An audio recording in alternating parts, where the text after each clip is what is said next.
I never thought I'd find myself rooting for a complete stranger at a restaurant, especially not one who was clearly getting stood up. But there I was, sitting at the corner table of this dimly lit bistro, nursing my second glass of red wine, watching a guy across the room slowly realize that his date wasn't coming. It was one of those moments where you don't want to stare, but you just can't look away.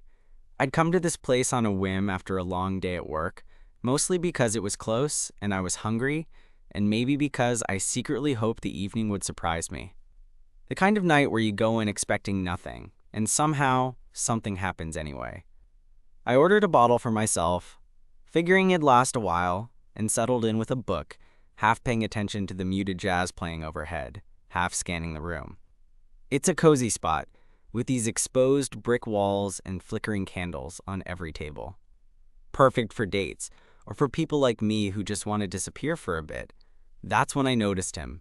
He looked out of place, but not in a bad way. More like a lost puppy who was trying too hard to look confident. He was dressed nicely, navy button-down shirt, dark jeans, but his hair was a little messy, like he'd run a hand through it too many times. His eyes kept darting toward the door like he was waiting for someone who had promised they'd show up, but hadn't. I caught his glance once, and he gave me a quick, awkward smile before turning back to the empty entrance. I don't know why, but I felt this weird urge to cheer him on silently. Like, come on, buddy, don't give up just yet. Maybe she'll walk through that door in the next minute. Or maybe she's stuck in traffic. Or maybe she forgot her phone. I mean, it happens, right? But as the minutes ticked by, I could see the hope draining from his face. He checked his watch, then his phone. No messages. At some point, I realized I was paying way too much attention to this guy, and it was starting to feel nosy. But here's the thing. I'd been in his shoes before. Not the exact same situation, but the feeling of waiting for someone who might never come. It's crushing and lonely. I know because I've been that guy who gets stood up, left wondering if it was something he said, or just bad timing, or if maybe the other person just didn't care enough. He finally caught my eye again, and this time, instead of looking away, I gave him a small nod. Like, hang in there, man. Surprisingly, he nodded back, a little less stiff this time, like the gesture was a lifeline.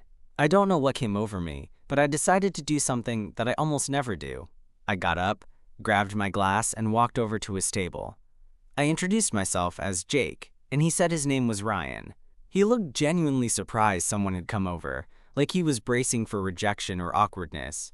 But all I did was ask if he wanted some company. That's how a totally random night at a corner table in a restaurant started turning into something I never expected. We talked about everything and nothing, the usual first meeting stuff, but with this weird ease, like we were two people who had stumbled into the same weird scene and found some comfort in it. I kept stealing glances at the empty chair across from him, wondering if his date would ever show. But honestly, I was already glad I had. And just like that, what should have been a night of disappointment for him turned into something else entirely. But I'm getting ahead of myself, because what happened after that, well, you're gonna want to hear it. Ryan and I ended up talking for what felt like hours. The restaurant thinned out around us as the night went on, the steady hum of other diners fading into the background. Somehow, the noise didn't bother us. It was like we'd carved out a little bubble where time slowed down and all that mattered was this random connection between two guys who might have otherwise just passed each other by. He told me about the date that never happened, how he met the guy on a dating app, and they'd planned to meet here weeks ago. Ryan had been looking forward to it, nervous, excited, all the usual. But apparently his date bailed last minute with some vague excuse about work. No, I'm sorry texts, nothing to explain, just ghosted. I could see in Ryan's eyes how much it stung, and I hated that this was his reality tonight. I shared my own story too, about the times I'd been left waiting, the weird mix of hope and humiliation that comes with standing in a place, staring at a door, pretending you aren't slowly losing your grip on patience. I mentioned how it wasn't always about the person who stood you up. It's also about the loneliness you carry into those moments, the feeling that maybe you're just not worth showing up for. He nodded, like I'd put words to something he'd been feeling but couldn't say out loud. So I said after a pause, "What are you gonna do now?" "Just wait it out." Ryan shrugged, then laughed softly, a genuine sound that lit up his face. "Honestly, I was thinking about just paying the bill and leaving. But then you came over, so I don't know. Maybe this night's not as ruined as I thought. I smiled. I was kind of hoping I'd see something worth sticking around for myself. We shared another laugh. It was that easy, that natural. No pressure, no awkwardness. Just two guys finding some unexpected company on what was supposed to be a lonely night. The waiter came by, and Ryan flagged him down to order something. Just a bowl of soup, nothing fancy. I decided to order some dessert for us to share, partly because I wasn't ready for the night to end, and partly because it felt like the right move at the moment. The chocolate lava cake arrived, still warm, and we dug in, trading stories about the worst dates we'd ever been on. Spoiler, we both had way more than a few. As dessert wound down, Ryan's phone buzzed on the table. He glanced at it, then frowned. My first thought was that maybe it was the guy who'd stood him up finally apologizing, but it wasn't that. It was a message from a friend inviting him to a late-night party. He looked torn. "I don't know," he said, shaking his head. "I'm not really in the mood to be around a bunch of people right now." I nodded, understanding completely. Sometimes, it's nice just to have someone to talk to without all the noise. He looked up at me, eyes clearer than before, a soft smile playing on his lips. "Yeah, I think you're right." We ended up closing the place down. The staff started cleaning around us, flicking off lights, but we barely noticed. We talked about everything, from music to work to the little things that usually get lost in everyday conversation. I found myself leaning in more than I usually do, drawn to the way Ryan listened, the way his eyes lit up when he laughed. At some point, he asked me why I was there alone. I hesitated for a second, then told him the truth. I'd been hoping for a date, but nothing had come through. No texts, no calls, just me and a quiet night. It was a bit embarrassing to admit, but with Ryan, it felt like I could be honest without judgment. He nodded, like he understood more than I expected. Sometimes, it's better this way. No expectations, no pressure. Maybe he was right. When the restaurant finally closed, we stepped out into the chilly night air. The streets were quieter now, the city winding down. Ryan lit a cigarette, and I watched him with a kind of fascination. It was strange, the way a simple habit could make someone seem simultaneously tough and vulnerable. "Want to get a coffee?" I asked. "There's a place still open a few blocks from here," he shrugged, flicking the cigarette away. "Sure, why not?" We walked together, the cold biting but the company warming. The coffee shop was small, with soft lighting and a few scattered patrons. We found a booth in the back and settled in, the conversation picking up again like it had never stopped. I noticed how his hand brushed mine accidentally a few times, and each time, my heart would skip a beat. It felt like we were both testing the waters, seeing if the other was willing to cross the invisible line between friendship and something more. For the first time all night, I felt a spark. Not just the flicker of hope from a stranger's misfortune, but something real, something that maybe could grow into whatever we wanted it to be. Ryan caught me staring once and smiled nervously. "I'm glad you came over." "Me too," I said, meaning it. We talked until the coffee went cold, then reluctantly decided it was time to call it a night. As we stepped outside, the streetlights casting soft pools of light around us, Ryan looked at me like he was about to say something important. "Hey," he said quietly, "do you want to maybe do this again sometime? I mean, not the stuck alone at a restaurant part, but hanging out?" I grinned. "I'd like that." He smiled back, that same shy, hopeful grin from earlier, and for a moment, the night didn't feel so lonely anymore. Walking away, I realized that sometimes the best connections come from the most unexpected places, like sitting alone in a restaurant and sharing a quiet night with a guy who was supposed to be someone else's date. Maybe that night was the start of something neither of us planned but both of us needed, and honestly, that felt pretty damn good. After that night, Ryan and I started texting a bit. Nothing crazy, just casual check-ins and the occasional dumb joke. I didn't want to come on too strong. There's always that weird zone where you're not sure if you're friends or something else, and I wasn't in any rush to mess it up. But honestly, the more we talked, the more I looked forward to hearing from him. A couple of days later, Ryan asked if I wanted to grab lunch after work. I agreed without hesitation. When we met up, he seemed even more relaxed than on our first night. His smile was easy, and there was this subtle confidence about him that hadn't been there before. Maybe it was just me, but I felt like there was something shifting between us, something unspoken. We picked a little cafe, a few blocks from his office, a place with big windows and mismatched furniture. We ordered sandwiches and coffee and found a quiet corner. The conversation flowed effortlessly, covering everything from our favorite bands to the weirdest movies we'd ever seen. At one point, Ryan made this sarcastic comment about how dating apps should come with a warning label, and I laughed so hard I snorted, which earned me a playful elbow. As we talked, I noticed how he kept leaning a little closer, like there was some magnetic pull between us neither of us wanted to admit out loud. I was trying not to let my nerves get the best of me, but I swear my heart was doing somersaults every time our hands accidentally brushed. When lunch wrapped up, he hesitated for a second before asking if I wanted to take a walk. We ended up strolling through a nearby park, the city buzzing softly around us, but with a quiet intimacy that felt almost private. So he said, glancing over at me, "What do you think about all this? Us hanging out?" I stopped walking for a moment, trying to read his expression in the fading afternoon light. "Honestly, I'm really glad you reached out. I've been waiting for something like this, I guess. Someone who gets it." He smiled, this soft, slow smile that made my chest tighten. "Yeah, me too." We kept walking, neither of us wanting to break the spell. Eventually, Ryan took my hand. Not in a flashy grab you and hold you way, but gentle, like it was the most natural thing in the world. I squeezed back, feeling this quiet relief wash over me, like I wasn't alone anymore. Over the next few weeks, we fell into a rhythm. Ryan's easy laugh and thoughtful eyes became something I looked for every day. We'd meet after work, explore new restaurants, binge-watch terrible TV shows, and talk about everything and nothing. He introduced me to his friends, and I met a few of his coworkers.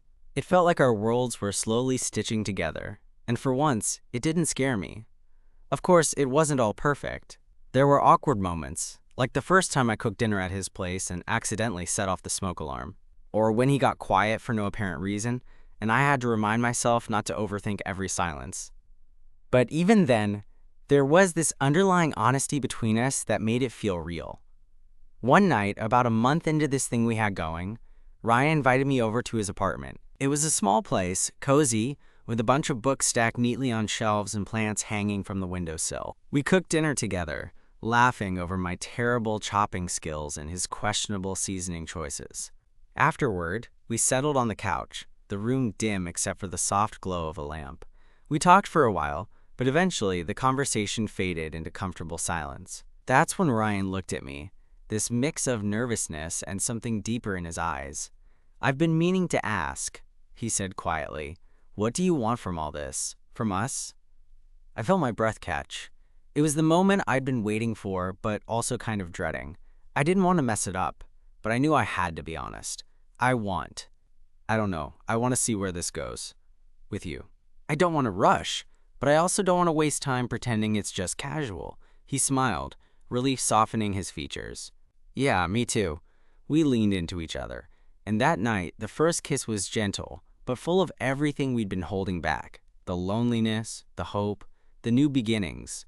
Things started feeling different after that.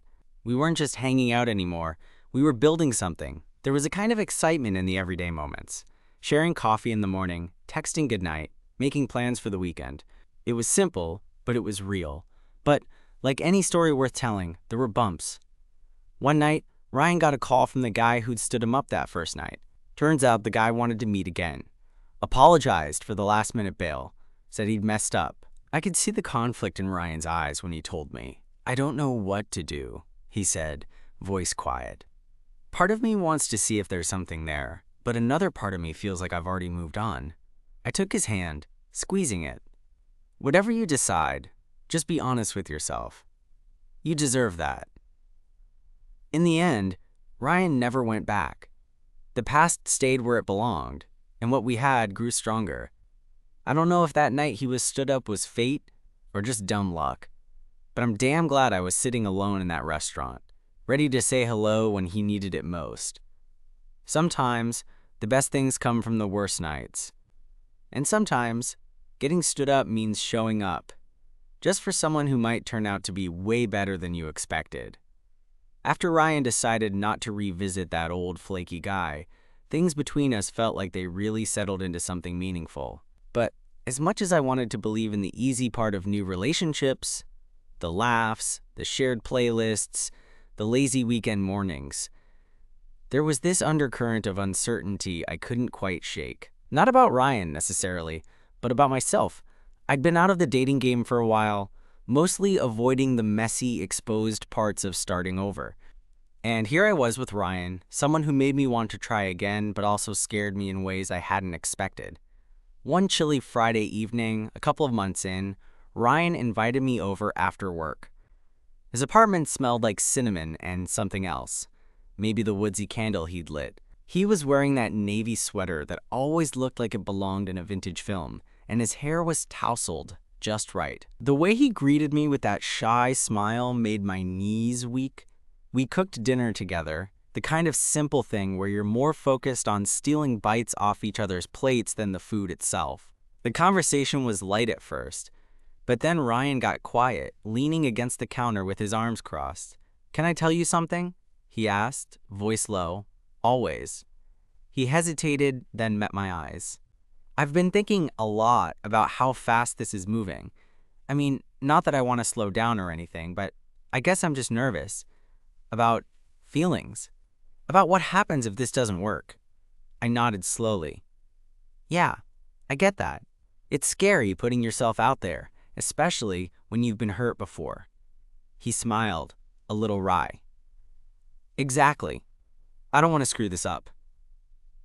"You won't," I said, stepping closer. "We're both figuring it out, and that's okay." He reached out and took my hand. "Thanks for being patient with me." "Always." That night, when we finally settled onto the couch, I felt something shift. Not in a dramatic movie scene way, but in a real, grounding sense. Like we were both choosing to be there, choosing to trust each other, even if the future was uncertain. A few weeks later, Ryan invited me to meet his family. That was a big deal for him. He told me his parents were traditional, not the kind to openly accept a gay son without some initial friction. I was nervous, but also honored that he wanted me to be part of that. We took the train out to his hometown on a Sunday. The air was crisp, the kind of autumn day where the leaves crunch underfoot and the sky is impossibly blue. Ryan held my hand tightly the whole ride, like we were about to walk into uncharted territory. His parents were waiting outside the house, and when they saw me, Ryan's dad gave a polite nod, his mom a warm but cautious smile. The first hour was a mix of small talk and awkward pauses, but as we sat down for dinner, things started to feel less tense. Ryan's mom asked me about my work, and I shared a few stories. His dad, a quiet man, surprised me by joining in with a joke that got everyone laughing. After dinner, Ryan pulled me aside. "They like you," he whispered. "But they're still figuring it out. Just give them time." I nodded. "I'll be patient." That visit was a turning point. Over the next few months, Ryan and I grew closer, navigating the ups and downs of a new relationship, balancing our careers, managing time together, and learning to communicate when things got messy. One night, after a long week, we were lying in bed, the city lights flickering through the window. Ryan was tracing circles on my arm, and I felt this overwhelming sense of calm. "Do you ever think about the night you got stood up?" I asked. He smiled softly. "Sometimes. It feels like a lifetime ago. Crazy how that night brought us here." "Yeah," he said, resting his head on my chest. "I'm glad I didn't give up." Me too. But just when everything felt like it was falling into place, life threw us a curveball. I got a call one morning from my boss, an unexpected opportunity to move to a new city for a promotion. It was everything I'd wanted, but suddenly, the timing couldn't have been worse. I didn't know how to tell Ryan. We sat together that evening, the weight of unspoken words heavy between us. I got offered the job. I finally said, "In Chicago." His face fell, and I could see the conflict in his eyes. "That's amazing. I'm happy for you." "But it means moving," I said. "And I don't know what that means for us." Ryan squeezed my hand. "We'll figure it out." "Like we always do." but I wasn't so sure. The next few days were a whirlwind of conversations, plans, and difficult choices. We talked about long distance, about what we wanted, about whether this was something we could survive. There were tears, arguments, and moments where I thought maybe it was falling apart. But in the end, we decided to try, because what we had was worth it. As I packed my bags, I looked back at the apartment where we'd shared so many firsts, so many quiet moments. Ryan wrapped his arms around me and whispered, "No matter where you go, I'm with you." And in that moment, I believed him. Life isn't perfect, and love isn't easy. But sometimes it's the unexpected, messy moments, the nights you get stood up, the fights you have, the uncertainty that make the story worth telling. And this was just the beginning. The days leading up to my move were a mix of chaos and quiet moments that I'll never forget. Packing up my apartment felt surreal. I kept finding little things, pictures from our early dates, a playlist Ryan made me that I'd had on repeat for weeks, a half-empty bottle of that cinnamon-scented candle from his place, and I'd pause, caught in the memory of it all. I wasn't just packing boxes, I was packing pieces of us. Ryan was there almost every day, helping me sort through stuff, offering jokes to lighten the mood when I started getting overwhelmed. We knew saying goodbye wouldn't be easy, but neither of us wanted to focus on that. Instead, we tried to squeeze in every last bit of normalcy: dinner dates, late-night talks, even watching dumb movies we both secretly loved. On my last night before the move, we sat on the floor of my apartment, surrounded by half-packed boxes. The city lights blinked through the window, casting a soft glow on Ryan's face. He looked tired but happy, like we'd both been holding our breath for a while and finally let it out. "I don't want this to be the end," he said quietly. "It doesn't have to be," I replied, reaching for his hand. "We'll figure it out."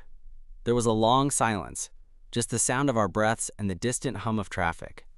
"Promise me you'll call," he whispered. "Promise." We stayed up late that night, talking about everything and nothing, trying to ignore the fact that in a few hours, I'd be on a plane, heading halfway across the country. When the sun started creeping through the blinds, we finally fell asleep tangled up together, reluctant to let go. Moving to Chicago was a lot. The city was bigger, louder, and more overwhelming than I expected. My new job was demanding, and I found myself missing Ryan more with each passing day. The time difference wasn't much, but it felt like miles between us every night when I lay awake, wishing he was next to me. We texted constantly, sending pictures of our days, sharing dumb stories, and video calling whenever we could. But there was always this undercurrent of something missing. Like the space between our screens was a gap we couldn't quite bridge. About 3 weeks in, I had a rough day at work. A project fell apart, deadlines loomed, and I felt completely exhausted. I called Ryan that night, hoping to hear his voice and maybe feel a little less alone. When he picked up, his voice was warm but hesitant. "Hey." "Hey," I said, trying to sound upbeat. "Rough day." "I'm sorry," he said softly. "Want to talk about it?" I hesitated, then started unloading. The stress, the loneliness, the fear that this distance was starting to eat away at us. Ryan listened, no interruptions, just steady comfort. When I finished, he said, "I hate that you're feeling like this. I miss you."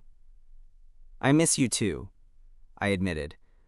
There was a pause, and then he said, "Maybe we need to see each other. Like, really see each other, not just screens and texts." I felt my heart leap. I want that. So we made plans.